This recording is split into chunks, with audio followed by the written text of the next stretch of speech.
Yo, yo, what's going on, everyone? Welcome to another episode of Culture Attack right here on YouTube and Spotify, Apple, and all major digital platforms. Back at it again with episode 4. And of course, you can follow yours truly on X at Mr. Room Prime. You can follow the podcast on YouTube, on Spotify, Apple Podcasts, and TikTok. Just search Culture Attack. And of course, I'm never alone with doing these shows. I have the one, the only Drew Yari from The Experience. What's going on, my friend? Never gonna be alone. Yeah, what's going on,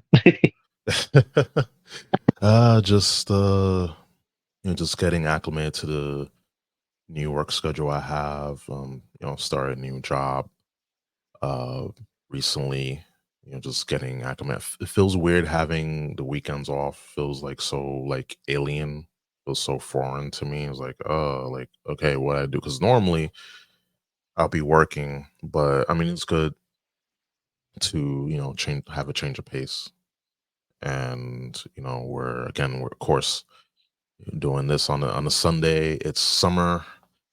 It is we had a few scorchers these past few days, but you know um with the summertime, it always brings more TV shows, more movies, and everything in between, which we also here discuss films, TV shows, a little bit of wrestling, pop culture, and yeah, it's just we got lots to talk about. We got, let's see, we got Blade, MCU, Blade movie. Hmm. Yeah, that I mean, it's just like a the broken record. Like, should get off the pot with that one. And I have my thoughts on it, and of course your thoughts on it as well. And also as well as South Park. South Park made another special. South Park Ends Obesity.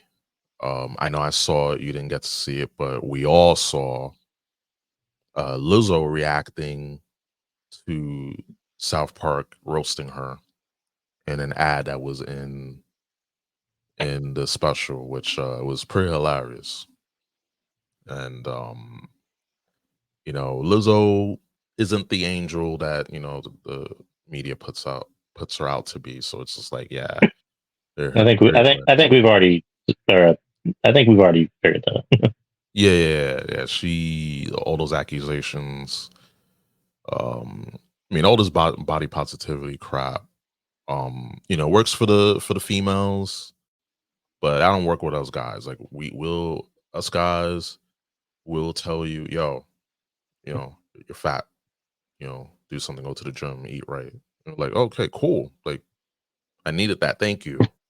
So it's No, like all this, all this, and South Park did hit that on the head with the body positivity, how it doesn't work, and all the cereal companies, the pharmaceutical companies, the health insurance, and all these industries work together, and it's like it's yeah, it's South Park. They're gonna ham it up, but they really did a really good job with this special. I'm gonna discuss that. And of course, we have time. We'll discuss what we've been watching and what's on the horizon, because June is gonna be a pretty heavy month for television. Got a lot of stuff on the pipe with TV. So we'll discuss that. And if we have extra time, we'll we'll open up the bakery. Hopefully we'll do good with time control, unlike WWE and AEW, because they've been just horrendous with time. Like we'll neither here or there. So first, let us discuss discuss Blade. Blade. Let's discuss. Let me just bring this up here. Boom, boom, boom, boom, boom, boom, boom, boom.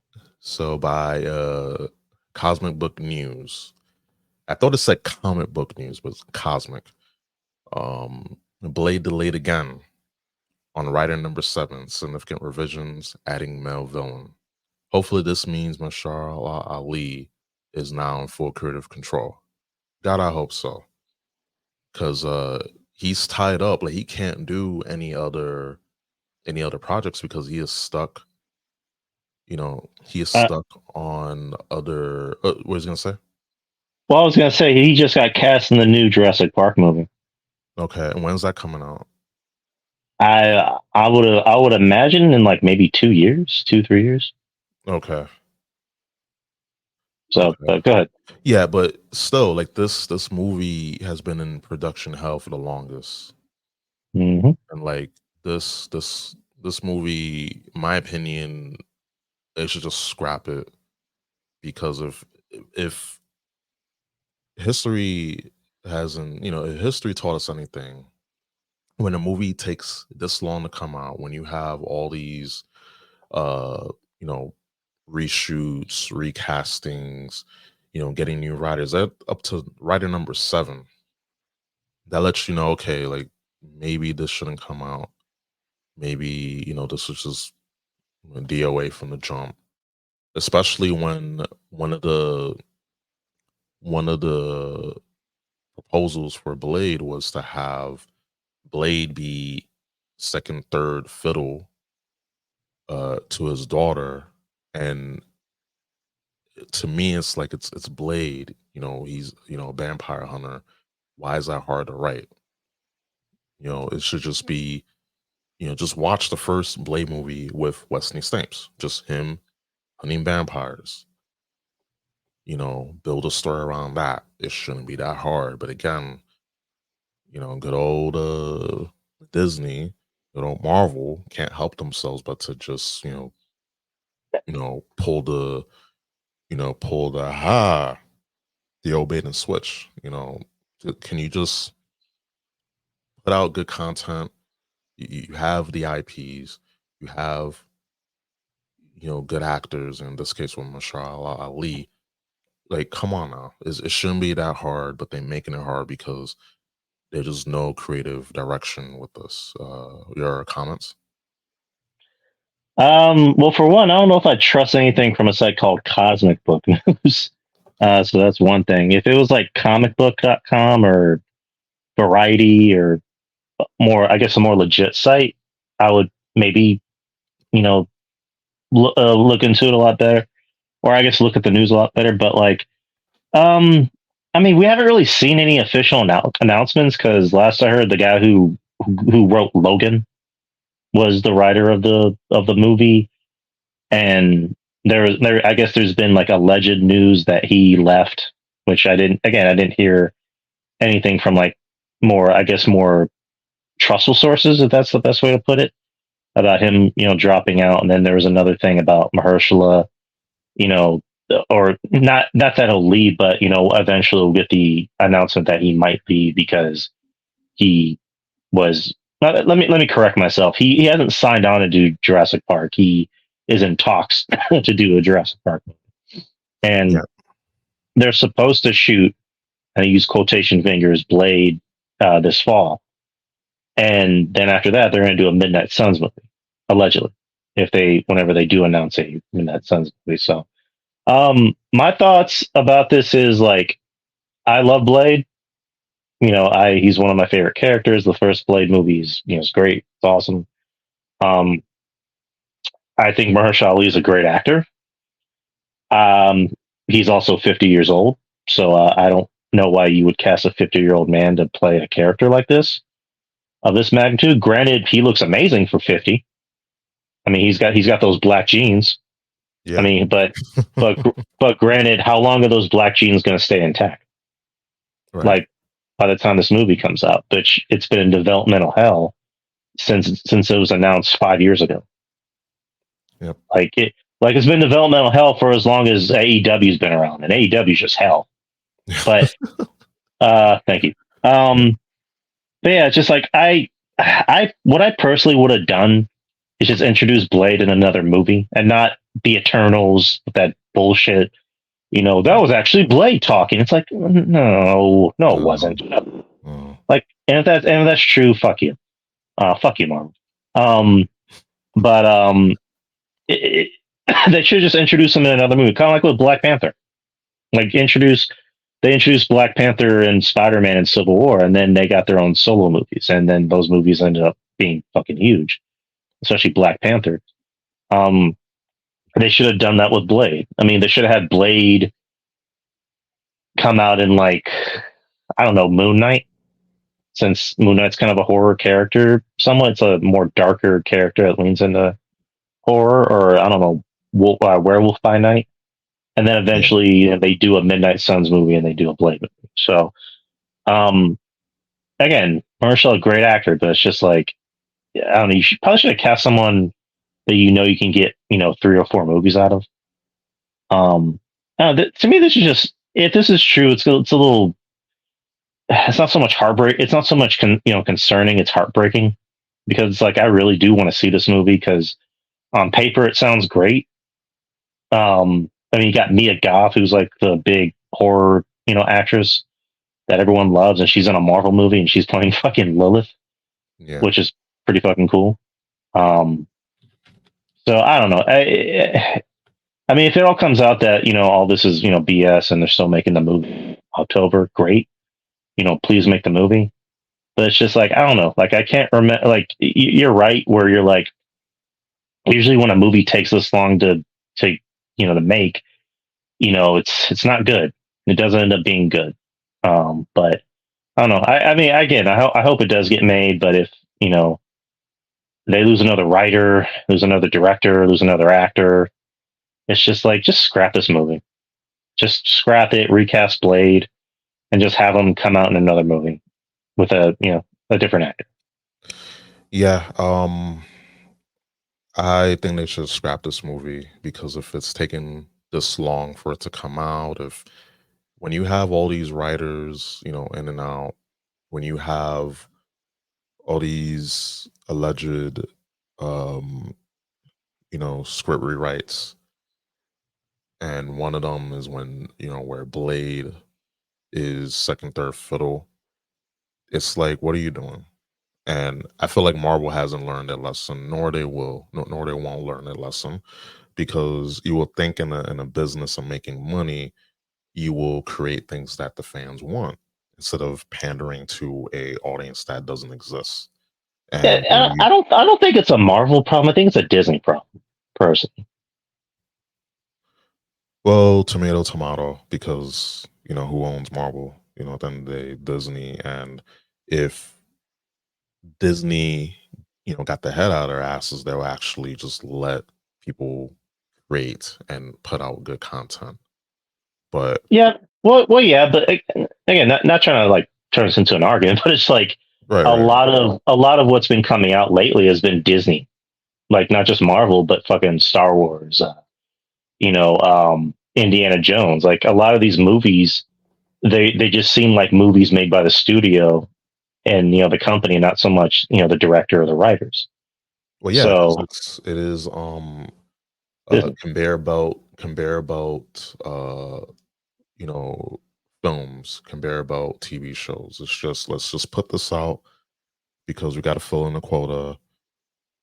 Not more so, hey, let's just put this out to continue a story, to give the fans what they want. And again, I'm just not confident that Marvel will be allowed to do what they need to do, because Marvel ain't innocent in this too.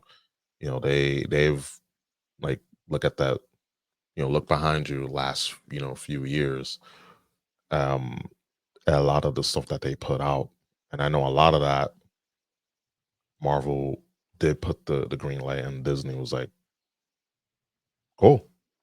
And the whole campaign and the gaslighting. People have not forgotten about that. And I just want I just want good stuff, to watch and to talk about.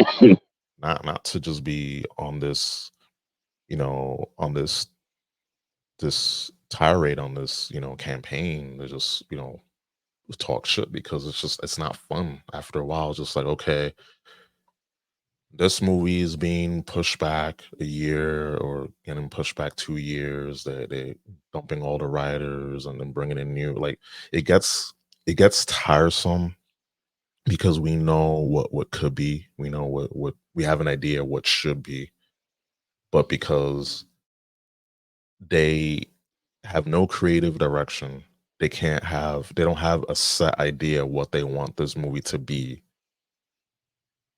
And yeah, we can blame the writer strike and all that, but that's over. That's long and done with. And before it was like, okay, got the writer strike, Hollywood, blah blah blah, but that's over. Can't give that excuse. That crutch is gone.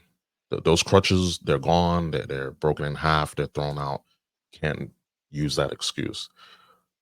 What needs to happen? They need to have a creative direction.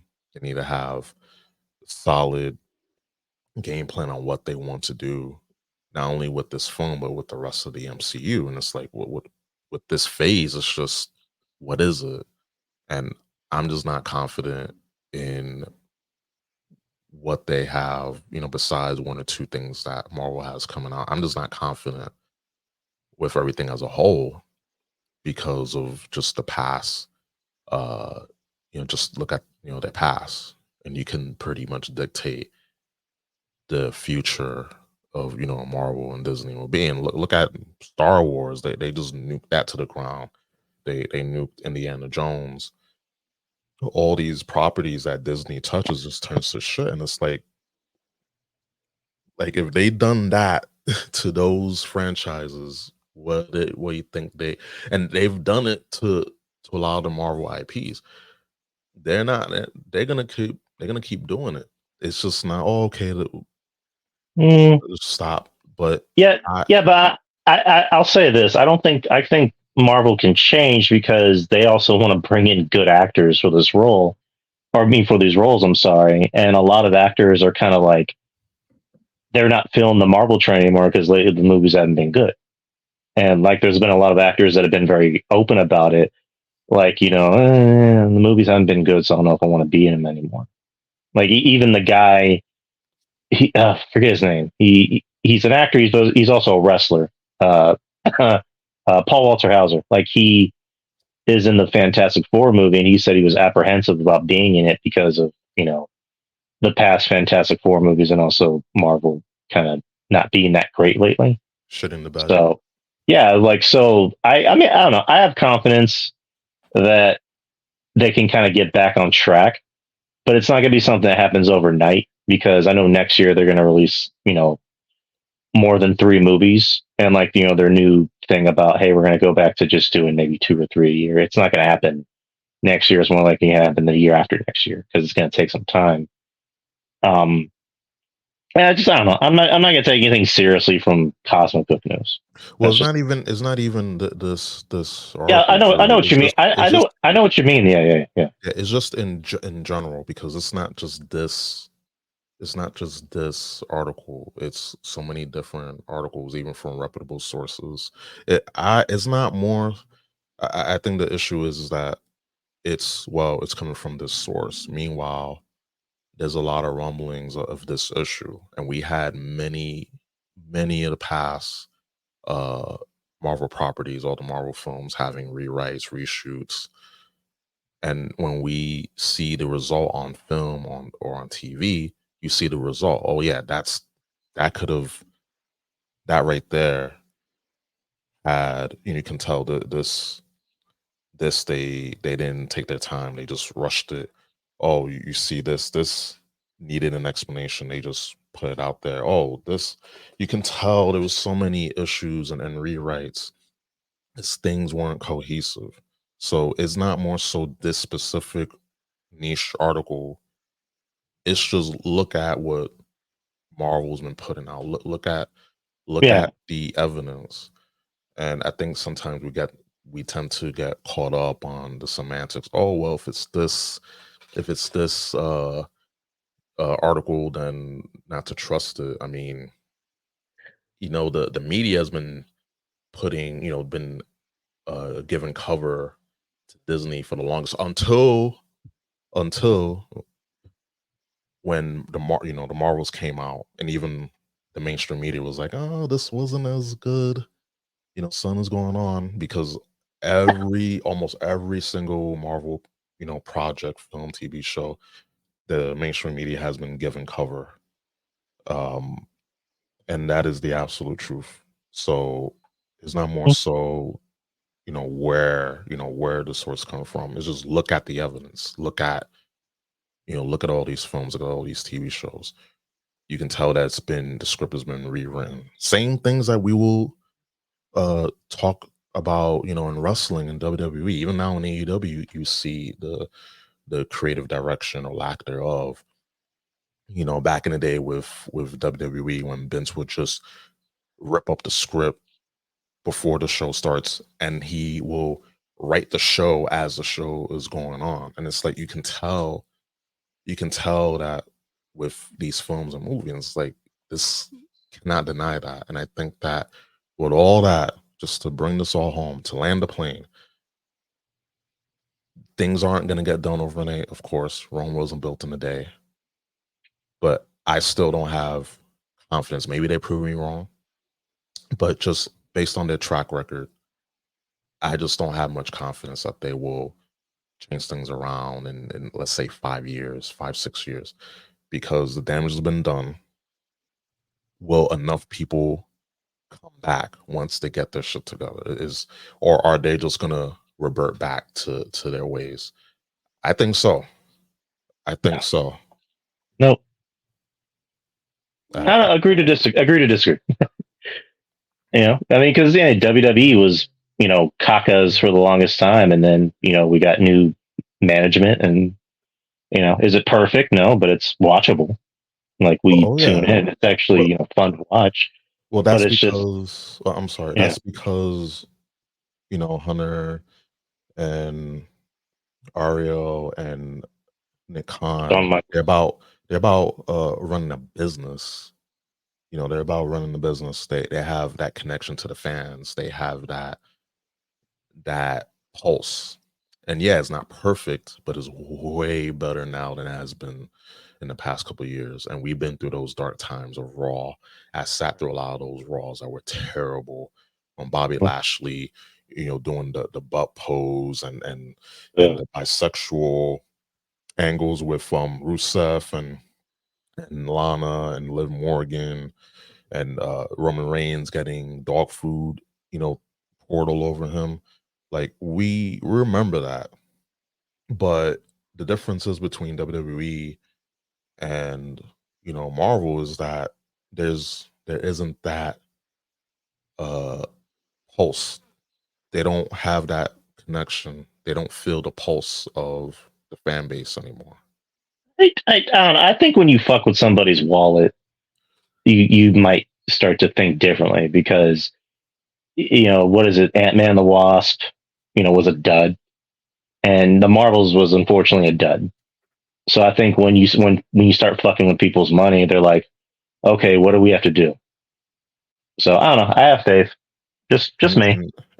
I said that once a company starts losing money, they're going to try to course correct it. And of course, it's not gonna be done overnight.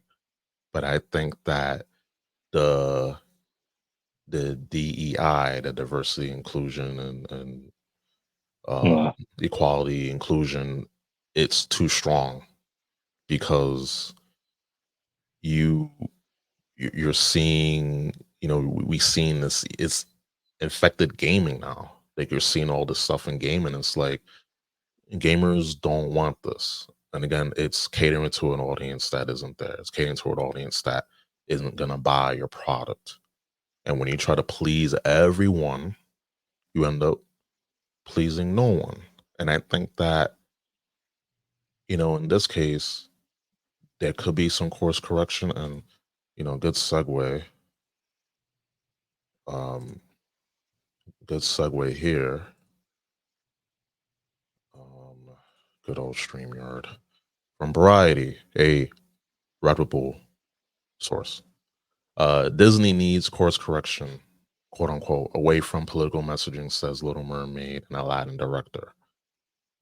Um, Animated filmmaker John Musker, who directed Disney films as The Little Mermaid, Aladdin, and Hercules, called out Walt Disney Company for prioritizing political messaging over story in his recent films.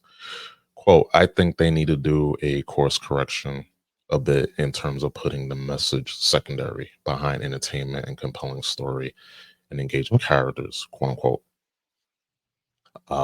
Musser told Spanish outlet El Pas at this year's Amino International Summit in Gran Canaria, Spain.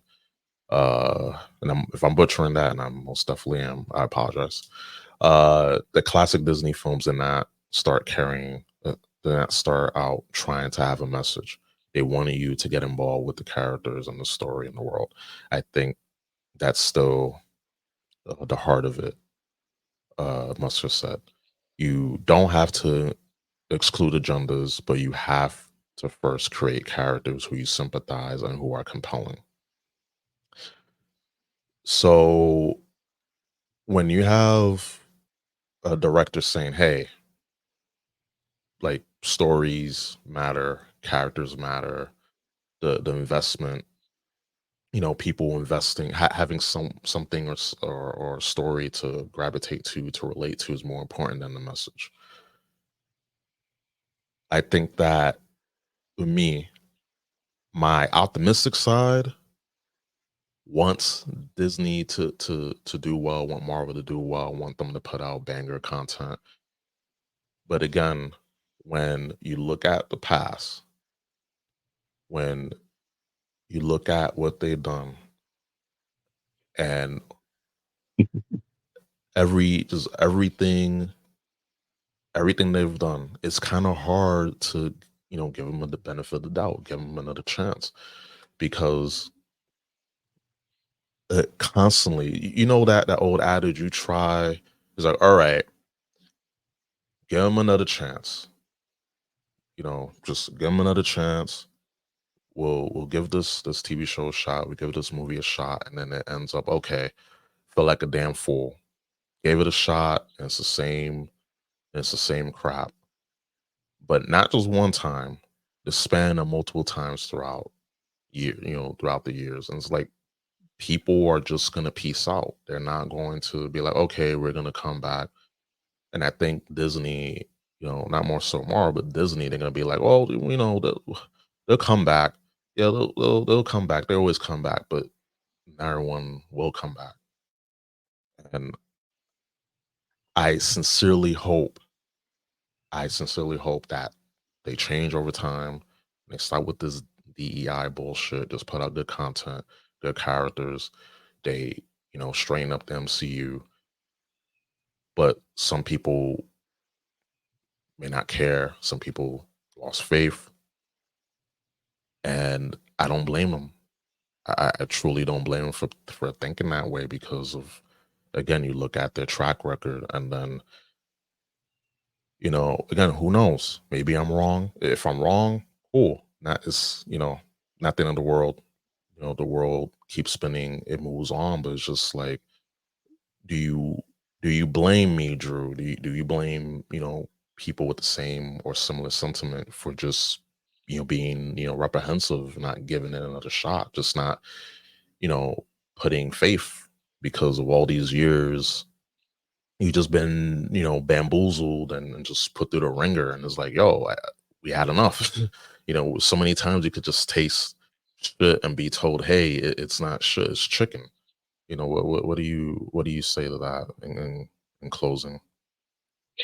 I kind of say I kind of wish you would stop saying DEI so much, but just yeah, I it's one of the it's one of those things of like Diversity, I get it, has a place and it works, but like my whole thing is, you know, it's not so much forced diversity; it's just bad writing.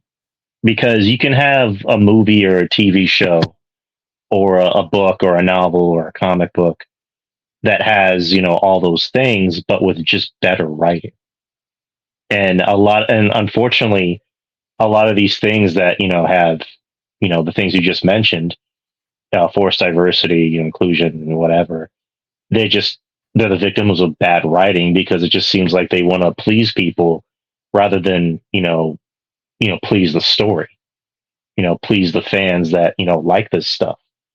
So, I mean, and the director in this article, it's like, I mean, yeah, he's right. It's just like entertainment first, and then worry about everything afterwards. Like I watch these movies and I watch these TV shows to be entertained. I'm not here to be taught a life lesson. I just want to be entertained. I want to be entertained. I want to be scared.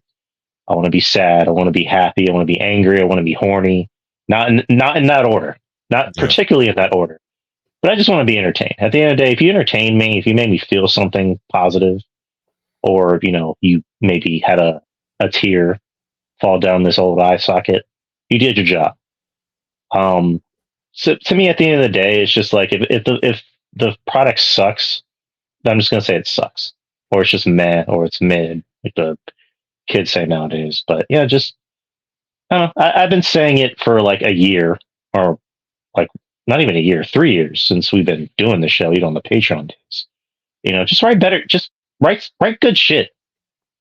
That's literally all I want. It's just write good shit. Yeah. And Whether it's Marvel or Star Wars or Disney or literally any other company, because all the other companies aren't innocent either. Like, just write good shit. oh, Stop trying to please people. Just write good shit. yep. Have things be cohesive. Um, you can have things be cohesive and be in their own universe without having to go back and watch a whole bunch of other content. But also no self inserts. A lot of like I think we talked about this on the Patreon. One of the shows that was just blatant with self inserts was Velma, the spinoff of Scooby Doo, and that was just horrendous. And it's supposed to be getting a second season. It's just like Of it's course it is. terrible, terrible. That show is terrible, and someone spoiled the whole season. The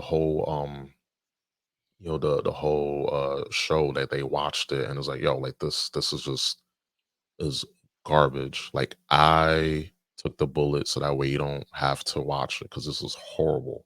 Like what is Good. this? This is not Scooby Doo, and that man deserves a medal. I gotta like dig that up and find it, but um, I dig it up that tweet, but yeah, it's just people just want good stories, and how you write a good story. You don't pander. You don't put yourself. Oh, I want to see myself. No, like I, as someone who's into uh things like the Metroid franchise, Terminator, Harry Potter, Lord of the Rings, um, things like that. Even Marvel, DC. Like I don't want to see myself. Like I want no. good, compelling characters to sink my teeth into, so I could be like, yeah, like that. That's cool. Like this character I resonate with because he or she, embodies like you know what I like, and in a hero or an anti-hero or whatever, or something I could relate to. But this whole thing of wanting to see, people wanting to see themselves in these characters, it's just textbook narcissism. Is like No. for me, it's just like why you want to see yourself. Like a point of a superhero or a larger than life character is that they're they're at a larger than life. They're these imposing figures. These superheroes. These above average way above average people. It's like you want to aspire to be like that. And it's kind of like with wrestling, the underdog, I love a good underdog story, but I know it's a lot of times you have the fans be like, oh, like, all these big roided up wrestlers. Like, I don't want that. I want someone that looks like, you know, Sami Zayn or Kevin Owens. And it's like, those guys are awesome. Sammy is awesome, good wrestler. He's relatable, but there's a place for KO and Sammy, and there's a place for these big dudes who look like superheroes as well. I think you have a good balance of all that, then everything I feel everything will Mm. be fine. But when you put an earnest too much on one extreme or the other instead of having that balance, that's when you come into problems. And I think Uh, that people tend to forget that. It's like, hey, just have that balance, have the underdog, the relatable characters, but also have those large in life characters. Have that Wonder Woman looking character or that Storm looking character. You can also have, like, an average Joe, but he's capable of incredible things too. You both can exist in the same realm, but to me it's just a lot of you know textbook narcissism. We was gonna comment. no, no, no. We can move on to the next topic. Okay. But yeah, just and we're not arguing. Don't worry, guys. We're still friends. Me and Drew are still friends. We're just having dialogue. It's not the end of the world. I mean, I hope. But we're good. We're good. We're good. It's Like, just like, like Cody says, like you said about the Bullet Club, yeah, we're fine. yeah, Except we're actually fine. yeah. We're good. We're good unless I get crossroads. Uh, when at least expect Aha, it. I mean, aha! I yeah. got you, but you weren't. Yeah, I mean, I would love for Cody to turn heel, but I know not like that's not in the cards. But it would be nice for him to turn heel because his heel work was pretty dope. I mean, fuck, imagine Paul Heyman managing heel Cody. That'd be fire. I would Holy love moly. that. Yeah, Versus a face Roman Reigns. That'd be dope. that would be pretty cool. That'd be really dope. Okay, let's see how much time we have. Okay, yeah, we spent a little bit of time on this. My apologies, my bad. But it's Don't worry just about certain things. Yeah, just certain things that I get passionate about because when it boils down, I just want you know good stories, good characters to sink my teeth into, and just so much pandering, so much just bad writing as a result. When you have all those things, you get bad writing, and at least back in the day when we had a bad movie or a bad TV show, it was just blatant. Oh, this person didn't know how to write a character. He didn't know how to, you know, uh, tell a story, with the characters and the setting, and didn't have said character go through adversity and continuity from one episode to the next or from one scene to the next. Now we have that just bad writing, but then people thinking that, oh, well, I deserve to be a writer, a director, and they bring all that stuff that they get wrong about writing, and then they just try to self-insert themselves and put their messaging. So it's like a double whammy. It's like back it. then we had bad movies. Like we reviewed a good amount of bad movies, when we was on Patreon. But the thing is, they were bad that we can laugh at it. Now it's so bad that I don't want to hear it. I don't want to see it. I don't want to like breathe it in because it's just a level of suck that we haven't seen in a long time or ever in some cases. So it's like that's what I'm trying to say. Um, Yeah. that's what I'm trying to say at the end of the day. It's just a level, just a level or two levels of bad, just bad content that's just it can't be ignored. It cannot be ignored any longer. Um, but what we won't ignore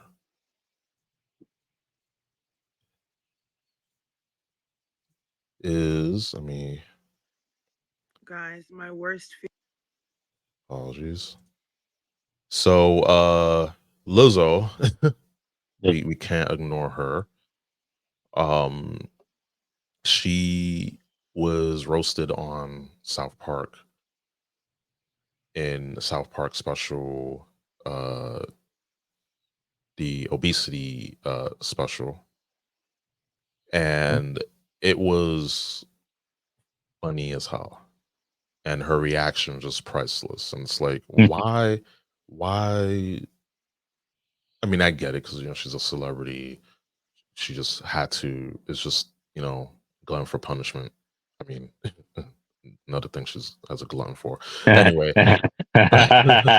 anyway, Did you but get it? you get it, She's fat. yeah. But it's for me. It's just like we just watch the clip. Guys, my Yep. worst Play it. been actualized. I've been referenced in a South Park episode. I'm so scared. I'm gonna blind duet to it right now. There we go. I'm telling you, Sheila, these new drugs are pretty amazing. I was feeling so ashamed of myself, watching Randy go out and exercise all the time and not eating as much. But I just don't have the same kind of willpower he has. Which of the drugs are you on, Sharon? Ozempic, Manjaro? Oh no, I talked to my doctor. He said insurance would only pay for those if I had diabetes. But if you can't afford them, then how are you managing your weight? Don't you know, Sheila? Now there's a whole new obesity drug for those of us who can't afford Ozempic and Manjaro. I've controlled all my cravings to be thinner with Lizzo. FDA-approved Lizzo makes you feel good about your weight, and it costs 90% less than Ozempic. I've lowered my standards and my expectations. It's Lizzo! In case studies, 70% of patients on Lizzo no longer cared how much they weighed. I don't give two shits. It's Lizzo! Lizzo helps you eat everything you want and keep physical activity to a minimum. Some patients report constipation while listening to Lizzo. Stop listening to Lizzo if you experience suicidal thoughts. Serious side effects may include pancreatitis, hypothermia, Cut the and fucking literally album! shooting out your ears. In terms of obesity, Ask about the power of not giving a fuck with Lizzo. Period. That's crazy. I just feel like, damn, I'm really that bitch. I'm really that bitch. I really showed the world how to love yourself and not give a fuck to the point where these men in Colorado know who the fuck I am and put it on their cartoon that's been around for 25 years. I'm really that bitch, and I'll show y'all how to not give a fuck, and I'm gonna keep on showing you how to not give a fuck. Oh, Liz. Yeah, that's enough of that. Yeah. That's enough of you. I've had enough of you. But yeah, yeah. Of course, like I mentioned, I mean, you can have self confidence, but then you cross into that delusional territory. You cross into that narcissistic territory, thinking that you're actually changing the world. It's like, no, you're promoting people not to, take care of themselves and take care of their health. You're just telling people, oh, just be fat. It's okay. You see, when there's a meme I shared on my X account, my Twitter account, and it's like when women will tell each other, "Oh no, girl, you look fine, you look good." And it's like, but you see, she's not, she's not, she's not good, she's not fine. But with us guys, we'll tell each other the honest truth, like, "Yo, you're fat. Like, go, you gotta start eating some salads." And I think that when it all boils down, like South Park did a awesome job uh roasting Lizzo. She's gonna take it as a W. Yeah, I got referenced by two guys from Colorado, blah blah blah. But yeah, it's just you were made fun of, you got roasted. It's an L. But for all those who all those who want good self-esteem, to feel good, don't listen to Lizzo. Don't listen to the album. Right. Don't listen to her. Just go out, uh, go about, you know, doing things, positive things, build up gradually. Hey, maybe try to get more sleep, try to get up, try to get up a little earlier than the day to start your day, go out for a walk, get some sunlight. Sunlight is good for you, by the way. Like, if you're not a basement dwelling troll, sunlight is good for you. Have better, uh, eating, choices. Like, don't eat processed foods, processed sugar, junk food, things like that. Just stuff like that. Work out. Lift weights, things like that. They don't listen to people who will just lead you down a path to to self destruction. Just focus on yourself, practice good habits, you know, eat right, you know, work out 2, 3, at least 3 times a week, and you build that up. And before you know it, you'll be that motherfucker with the highest self esteem because you actually took care of yourself. You actually gave a damn about your body, not this chick here who doesn't give a fuck. And I mean, one way or another, she will. But right now, she doesn't give a fuck, and it's like, yeah, when you get the chance, definitely watch the South Park Oh special yeah, I'll because definitely. yeah, because they also talk about the healthcare system and just the hoops and hurdles that they had to jump through to to get Cartman the Ozempic, the diabetes medication. Because in the show, the whole thing was that there's this drug that's used for diabetes to treat diabetes. One of the side effects is that you lose weight, and all the women in South Park, they were taking it, and they were like showing their, they were wearing like crop tops, and they were showing off, their midsections, and that was like the whole thing. That was the whole thing, and yeah, it's just like sheesh. And also they were explaining that these drugs are so expensive that the average person can't afford it. So what they give to the poor people, they give them Lizzo, basically body positivity, and that stuff doesn't work, obviously. So that was the whole point of the special, and it was funny as hell. It was really funny as hell. So definitely uh watch it when you get the chance. Any of you, listening who haven't watched it, go watch it. It's like 50 minutes, which is pretty good on length. And yeah, like again, South Park hit it, they always, hit a grand slam with that. Um Speaking of grand slam, like AJ Styles, Mm. he his birthday was, is it Yesterday? yesterday, I believe, yeah. No, I think it's today. Today. Oh, it's today. Oh, yes, hold on. Okay. Uh, let's see. Let's see. Uh, yeah, it's today. It, yes, today. It's today. Born April. Excuse me. Born June 2nd, 1977. Yep, born today. Really quick. Shout outs to AJ Styles, man. Like his segment on Friday night was, predictability isn't always a bad thing. It's, I feel like when you do something right, even when it's predictable, it still lands home. And his segment where he faked his retirement, that was just grade A. That was just grade A, like stuff from AJ. Um, you know, Grand Slam winner, two-time WWE champion, three-time United States champion, I believe two-time Intercontinental champion. He's also a tag team champion, and through like followed his career all the way back in his TNA days. Went over the world, ROH, New Japan. Like he can still go. He still has a lot left. You know, there's a lot left, and bro is jacked. He is jacked. At 47, 47 doing his thing. And I'm happy to see it. So again, happy birthday, AJ Styles. Um, from from me and Drew at Culture Attack. Happy birthday, AJ Styles. Birthday. Yep. The baby blue suit. Now that's the second color you got to watch out for. You got the pink salmon jacket from Mark Henry, and then you got the powder blue suit to watch out for now.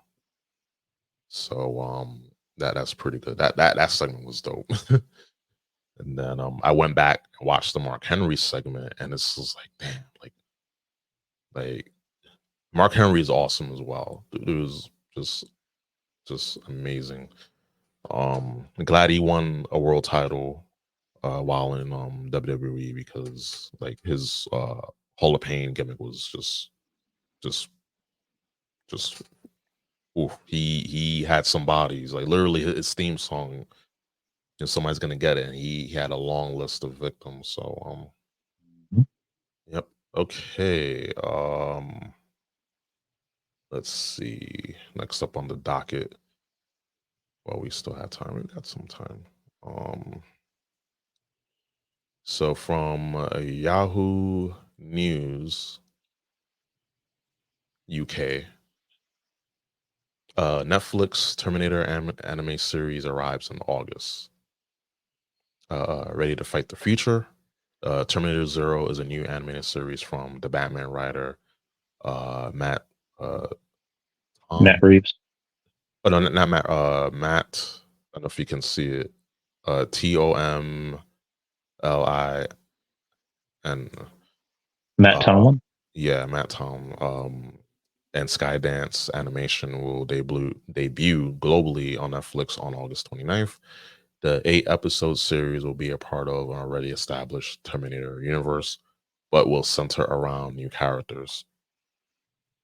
Netflix will also reveal the official synopsis for the new series.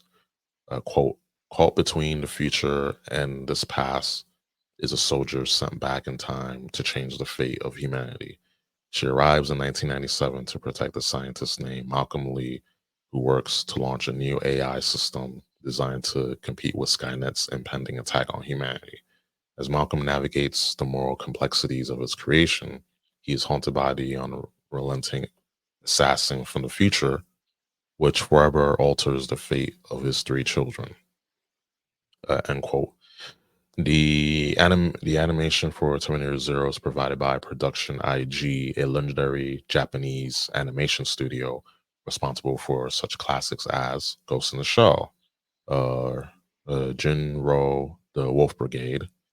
Western audiences unfamiliar with anime probably know them from the anime section of Quentin Tarantino's Kill Bill Volume 1 that detailed the bloody soaked origins of Oren Ishii, Lucy Liu's character. I Lucy Liu is awesome. Mm-hmm. It's awesome.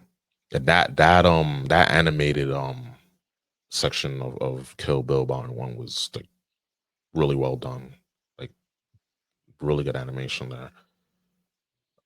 Executive producers, on Terminator Zero, David can't pronounce. Dana Goldberg and Don Graveler from Skydance. With this person here, reading is Harley and gentlemen, directing and Tomlin as the showrunner, executive producer, and writer. There was actually earlier animated Terminator series that was released online called Terminator Salvation. I remember briefly watching this the Terminator Salvation, the animated series. Mhm. Briefly remember Which I gotta go back. But the Machinima series, as title suggests, the 12-minute episodes were used to prompt Terminator Salvation and was released on now the defunct Warner Brothers platform, Machinima. Machinima used game technology to create original animation, and the results weren't great. That's why they're no longer around. They were almost done. Last action Terminator project was Terminator Dark Fate, released in 2019. Garbage, god awful film, just in terms of story. Mhm. You got a Terminator that looked like an Apple genius bar person. Like literally, like I mean, he did an okay job acting, but it's like he wasn't menacing. Like you had You talking about Robert, talking about a Ghost Rider or Mexican Ghost Rider guy? yeah. Like Mhm. you look at you look at um Robert Patrick from Terminator 2, and he was menacing. Oh yeah. It was like fucking menacing, and it's like he one of the scenes when he was chasing after John on the motorcycle, and they had to like start the scene over because he kept catching up to John and his bike when they were shooting the scene. It was like, yo, like this dude is fast. Like that's Mhm. terrifying. So it's like you go from that and go, from Robert Patrick and his like brilliant performance in Terminator 2 to that, and it's like, yo, like no, no. And they had some good things, but just overall the story wasn't executed right. You had the director of Dark Fate saying, "Oh, this is gonna scare the shit out of feminists." It's like, yo, focus, like promote the movie, uh, put it over. Don't alienate the audience that are supposed to go see your movie. Don't do that. This is not how you do things. That's not how you conduct business. Yeah, Um, comments like those are what rub me the wrong way. And where it's like, oh, I'm going to say this so I can make a point. It's like, oh boy. you it's to me that Yeah. really just told me, yeah, Ruben, you don't got to see that movie. It's okay. It's all right. I saw it, but I saw it when it got on demand. I was like, yeah, I'm glad I didn't spend money on this. And the box office numbers show that. And it wouldn't have gotten so much bad press if the director would just shut up, promote his movie, and moved on. But of course, that's why I think hopefully this will be something good. I hope when this premieres, Terminator Zero premieres on Netflix August 29th on Netflix. I hope it's good. I want it to be good because I'm a fan of the Terminator series and the lore, but it's like, yo, like, like how many times I'm gonna be disappointed before I'm like, okay, this is more a shame on you for trusting people. Uh, but I hope this is good. I just want this to be good. Looks like the animation studio behind this is really top notch. Um, it's an anime, so it's gonna have that feel to it. Hopefully the stories and the characters are good to sink your teeth into and give me a reason to get a Netflix account again. Please. Like I want to give money, for stuff. Like please, just let stuff be good so I can, I'll watch, I'll pay. But yeah, if this is bad, we're gonna roast it. I mean, I'll roast it on behalf of Drew. He won't, I will. Um Right. let's If it looks like shit in the trailers, I'm not gonna watch it. yeah, That's kind of my thing. Of like, if you can't sell me in the trailer, then I ain't watching it. It's yeah. that simple. Yeah, I mean it's Terminator, so regardless, I'll tune in. But if it's bad, we're gonna have a field day here on Culture Attack. Um, by then it'll be September, so by September, like we'll roast the heck out of it. Yeah, but stay tuned for that. Hopefully it's a good. Hopefully this is turns out to be really good. I hope, but just gotta wait and see when it releases August 29th on Netflix. And yeah, so while we got a little bit of time, what are some of the things you've been watching on movie wise and TV wise? Really Well, quick. I'm behind on my shows. I haven't finished Show Again yet, which I plan on doing that. I haven't finished Parish yet. I do want to finish that. As far as movies goes, Jesus Christ. Let me just start from, I guess, the last movie I watched. I guess from the last show we did. Kingdom of the Planet of the Apes. I saw. I like the Planet of the Apes movies. The first one's a classic. The Charlton Heston one. That's a classic. The Mark Wahlberg one is cacas. This newer batch of ones that started in 2011, I really enjoy them because it kind of reminds me of when Christopher Nolan did the Batman movies. Yeah, where he added his own spin on how he directs things with the comic book world, and instead of just like saying, "Hey, I'm going to make an independent Batman movie," it's like I'm going to make a Batman movie, but from my own vision, but I'm still going to stick with the world of comic books.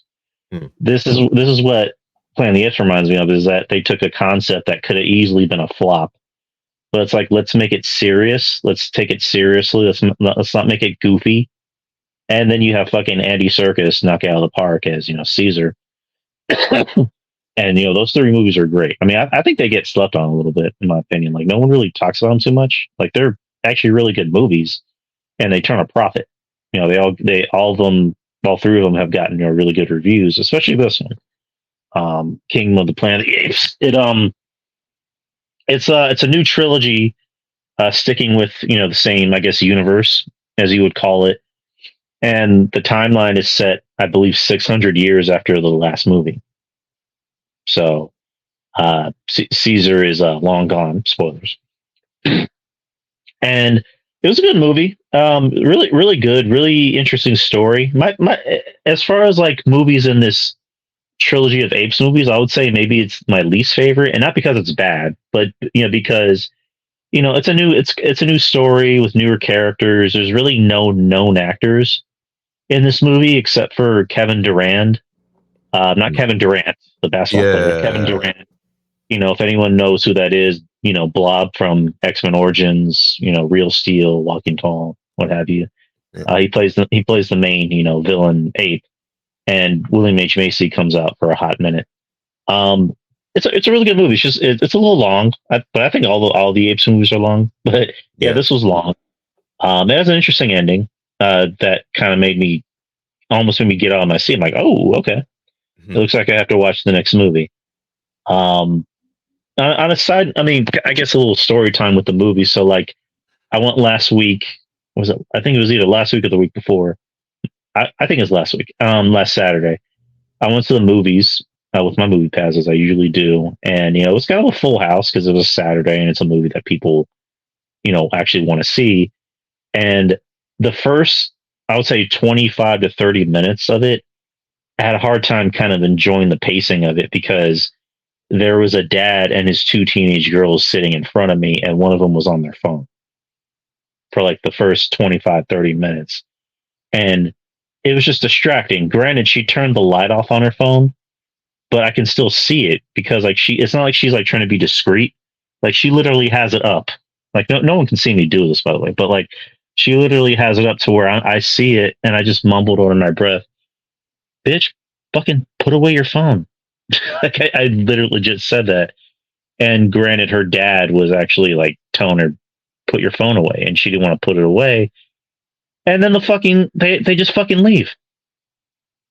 They get up and leave. I'm like, you paid all that money for movie tickets and snacks, and you leave because your kids don't want to be there. It's like, what the fuck? But anyways, maybe I need to rewatch it again. But overall, I enjoyed it. Good movie, a good watch. Another movie I saw, I guess I've seen this movie before, but they re-released it in theaters because it's the 30th anniversary of The Crow. The Crow turned 30 last month this year. It came out in '94, which is crazy. Still holds up to me. Aside from maybe some shoddy CGI, which granted in this movie they don't use too much CGI. They use maybe next to no CGI in certain scenes. Yeah, practical effects. I mean, they do use CGI, I guess, in scenes that maybe requires it, but it's noticeable. But then it's not. I mean, except for maybe the one scene where he gets shot in the hand and like he pulls his hand up, but it's not really his hand; it's a dummy hand, and the hand heals. That's kind of the only scene where I'm like, But other than that, I mean, it's still an enjoyable movie, still quotable. It kind of pissed us off because we were the only row. I mean, we were actually the only ones in the theater that were quoting everything in the movie, and nobody else was quoting anything. And we're like, are you guys literally seeing this movie for the first fucking time? Like, come on. Yeah, they weren't born in our time, so. And then it's weird because like it's at Regal, so I think if we saw it like Draft House or Flicks Brew House, they would have did like a thing of like showing you commercials and showing you like the making of behind the scenes of The Crow and stuff about the comic book. We went to Regal and they were showing modern trailers. Like they showed Deadpool, Wolverine, and then they showed the trailer for the new Crow, which when I saw that, I just went, boo. I legit yelled boo at the screen. I'm like, yeah, don't show us that shit. Come on. But yeah, Crow still great. Aside from that one CGI and the actor who plays the police chief, which I'm like, this guy's a terrible actor. Like this guy is awful. I don't know who this guy is. This is probably the only thing I've ever seen him in. And he is just like not good. Like his dialogue is bad. And I'm thinking like, has this guy never seen a dead body before as a police chief? Because like anytime something happens, he always shows up in a bad mood. He's like, what the hell is this? What's going on? And it's like, Ernie Hudson's like, it's a crime scene, dipshit. like pretty much. But aside from those little small hiccups, it's still an enjoyable movie. What's another? Oh yeah, movie I just saw yesterday. In a Violent Nature. Which is a horror movie out of from IFC Films, also on Shudder. Well, it's going to be on Shudder. I'm assuming next month. It's basically, I guess, like a Friday the 13th fan film come to life. From what I heard, I don't know if I'm getting this right. Anyone can correct me if they choose to. The director wanted to do a Friday the 13th film, but couldn't because something had to do with the rights or whatever. So he just decided, to be like Thanos and say, fuck it, I'm just going to do it myself. So he does his own version of a Friday the 13th film. And basically, it's basic plot. Like, an evil killer awakens because somebody took this necklace that was his mom's that, it keeps him at bay, and someone took it. So now he's pretty much out for revenge, trying to find it, and he kills anything that gets in his way. If you ever saw the trailer, if anyone saw the trailer, it's a lot of the movie is from the POV of the killer. You're basically just walking behind the killer. It's almost like you're playing a video game in some ways, which is what kind of drew me to the movie originally. And it's very much an independent film. And I say that not in a bad way, but in some ways I do, because the pacing in this movie is slow. Like, it is slow. Like, it's not Friday the 13th where it's all this energy and it's colorful and it's all over the place. Like, no, they're like the pacing, they take their time and they make you wait for the kills. And the kills are cool. I mean, the kills are a little over the top and Mortal Kombat-esque, which is weird because for the tone of this movie, the kills are maybe over the top for the tone of this movie, even though they were cool, especially one kill. So it was a yoga kill, which I'll keep it at that. If you know, you know. and a lot of it does rely on tension, which I do appreciate. But everything else about the movie, I don't hate the movie. I don't love it. I know there's going to be people that either love it or hate it. I know there's people that are saying, it revolutionizes, the genre of slasher films. Which, again, I'm not the type to, yuck anyone's yum. If you like something, cool, stick by it, defend it. But I get the impression that a lot of the critics that are saying that this is amazing and this is the greatest thing they've ever seen, I think they like the idea of the movie rather than the actual movie itself. If that makes sense. Yeah, it does. Just with anyone who likes A24 movies and Shudder horror films and IFC horror films and neon horror films. Again, some of them are good to me. They're just not always my taste. Like I'm all for dialogue and I'm all for setting up a scene and setting a mood. But when it's just like 20, 30 minutes have gone by and nothing has happened, that's when I kind of lose interest. And this movie, I was looking forward to it and it kind of let me down. And another thing, just horror movies I've noticed I've been doing this lately is like find a stopping point and that's it. Like when you get to your stopping point, just get to your stopping point and end the movie. Don't end abruptly, but just end it to where you're getting to your stopping point. Stop with it. Stop making a second ending and then taking forever to get to the point. And this is what this movie did. Like it got to the ending and then it just had a unnecessarily long second ending that was taking forever to get to the point. And then when it got to the point, there was no point. I wasn't crazy about the movie. Didn't love it. I know it's weird because I'm seeing mostly critics love this movie, but like as far as like people that we know, like us common folk, I'm seeing a lot of people just kind of like either being like it was okay or it just wasn't very good. So I gave this a D-, unfortunately. Kind of let me down a little in some ways, actually in both ways. And lastly, I just saw this movie today. Dune Part 2. I was not the biggest fan of the first Dune. I know everybody in the entire world loved Dune. They said it was the greatest movie they've ever seen, and it's blah blah blah. Cool.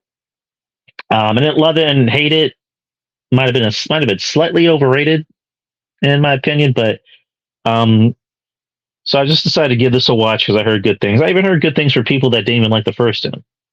So I was like, all right, I'll give it a watch. Watched it. I liked it. I thought it was really good. I thought it was better than the first one because it did a much better job at character development. Whereas in the first movie, it seemed more like a spectacle. And it's just like, hey, we got this guy. Hey, we got this guy. Hey, look at this. Hey, this looks amazing. Hey, what about this? Hey, this is neat. And this one, they took advantage of the fact that, hey, we have good actors. Let's do something with them. And they did. Timothée Chalamet, I thought, had a better arc in this movie than he did in the last one. Zendaya is always good in everything. So I thought she was great in this. The villains I didn't like because I thought they were doing the I'm gonna yell and be angry about everything villain, and like that works for so long, and afterwards it's just like, dude, shut the fuck up. Like Batista was doing the angry yelly thing, and then Austin Butler relied on the I'm gonna be creepy and unassuming villain thing, and it worked for a while. Then afterwards it's just like, yeah, you're not that interesting. But overall, I liked Dune. I thought it was good. I thought it was well paced in the second act. The first act was a little slow, and then after the second act kicked in, the pacing got a little better, and it had an ending that actually ended. Like it had an ending where it's like, okay, we're done. Like we're finishing up. We don't need anything else. There's the ending. So, Dune Part 2 was good. I gave it a B+. So, and then hopefully we're going to see Furiosa on Tuesday. So, because I know the movie's not doing well financially, but I heard good things, so I want to watch it because it looks awesome. So yeah, there we go. Okay. Yeah, I'm gonna probably see Furiosa this weekend. Regardless of how it's doing in the box office. I was curious when the preview for the film came up when I was at the theater to watch Civil War, and it looked interesting. But I think that one of the letdowns that you know there's no Mad Max. Right. That's like one of the things that I was hearing about, and also Fury Road didn't do too well, like in this initial box office release, but then over time, um, it became a cult classic, and then we got this film, but um, like I heard the film like wasn't bad. It was just you know like it wasn't like terrible like messaging or whatever. It's just did we really need this movie?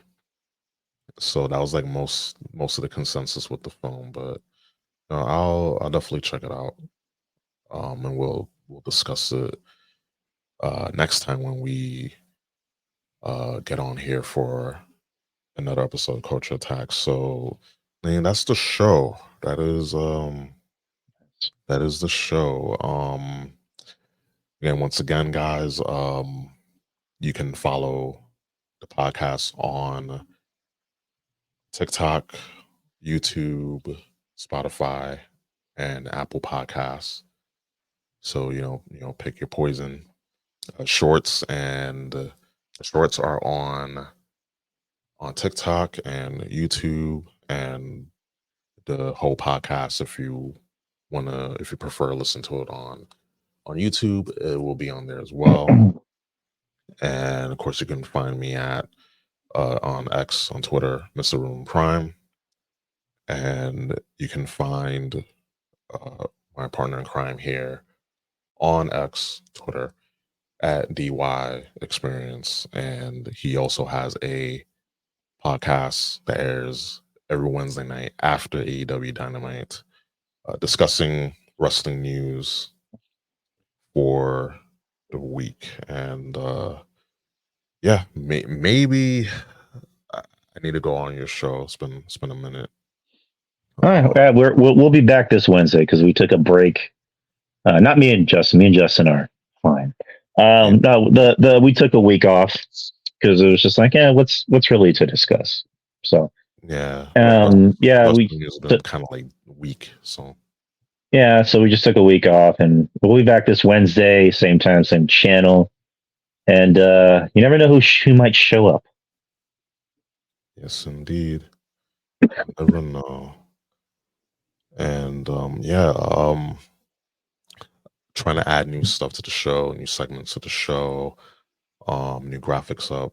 So definitely bear with me, and we're gonna try to upload. We're gonna try to record at least twice a month. Knock on wood, probably more, but at least for at minimum two do two shows a week. So that way I can get, and if anything, there's anything breaking, then we'll try to get on the next Sunday as possible. The next closest Saturday. The next closest Sunday as possible. Try saying that a bunch of times.